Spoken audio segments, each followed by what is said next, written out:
నేను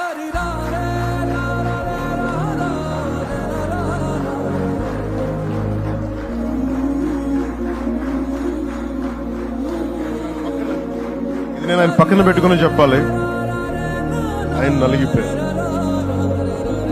నలిగిపోయారు. జైల్లో చూశాను ఆయన పాపం భువనేశ్వర్ గారి బాధను చూశాను. నేను అనుకున్నాను, అమ్మ మీరు కన్నీళ్ళు పెట్టుకోండి, మంచి రోజులు వస్తాయని చెప్పిన మంచి రోజులు వచ్చి వారికి మనస్ఫూర్తిగా